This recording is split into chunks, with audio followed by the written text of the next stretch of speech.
Hi viewers, আজকে আলোচনা করব গাভীর যদি উলান প্রদাহ হয় বা উলান ফুলে শক্ত হয়ে যায় তখন কোন মেডিসিনটা ভালো কাজ করে এবং কি কি কারণে উলান প্রদাহ হয় সেই বিষয়ে আলোচনা করব।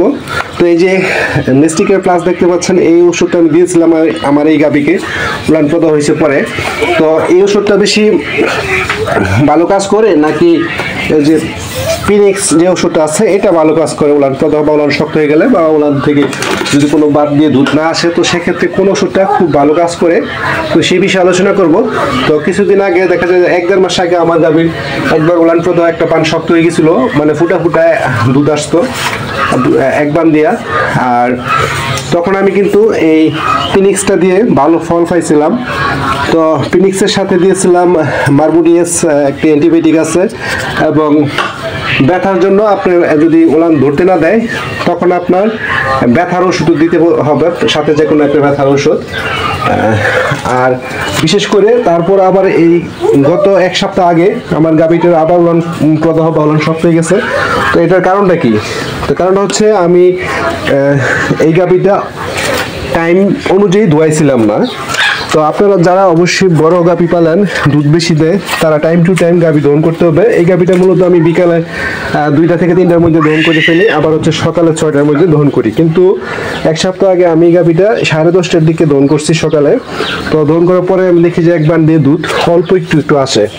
তো এটার কারণ হচ্ছে যে গাভীটা নিয়মিত যখন যেই টাইমে দোয়াই ওই টাইমে না দহন করার ফলে এই সমস্যাটা হয়েছে। তো প্রিয় দর্শক, যারা নিয়মিত যেই টাইমে গাভী দোয়ান, বেশি দুধ যাদের গাভী দেয় ওই টাইমে কিন্তু গাভীটা দহন করতে হবে। তো এর জন্য আমাকে আবার এই ওষুধ খাওয়াতে হচ্ছে, জরিমানা লাগছে টাকা।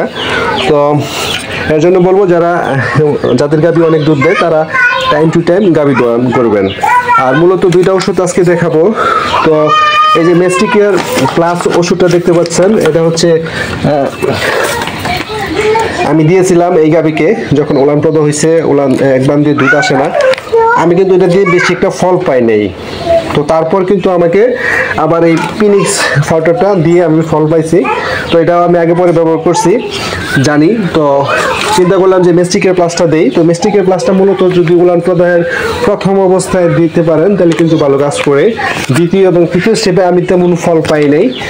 আর বিশেষ করে আমি আমার এই গাভীকে এই যে পিনিক্স যে পাউডারটা, এটা আমি উলান প্রদাহের দ্বিতীয়, তৃতীয় এবং প্রথম স্টেপও আমি ব্যবহার করছি, ভালো ফল পেয়েছি প্রতিবারই। তো আমার 1-1.5 মাস আগে যখন সমস্যা হয়েছিল, একবার দিয়ে কিন্তু ফুটে ফুটে দুধ আসতো এবং শক্ত হয়ে বড় হয়ে গেছিলো উলানটা। তো এই পিনিক্স দেওয়ার পরে কিন্তু আমি ভালো রেজাল্ট পাইছি। 5 দিন খাওয়াইতে হয়েছে।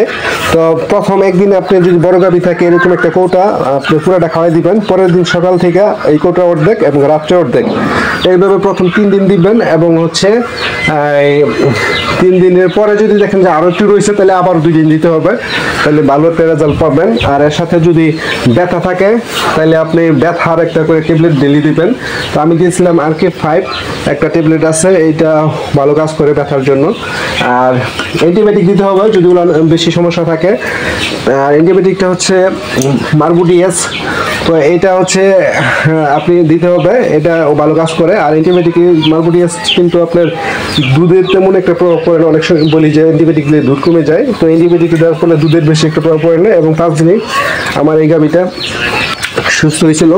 তো প্রিয় দর্শক, এবং আপনার ফার্মটা জীবাণুনাশক দিয়ে স্প্রে করতে হবে, নিয়মিত পরিষ্কার রাখতে হবে। আর বিশেষ করে আপনার এই গাভী টাইম টু টাইম দহন করতে হবে।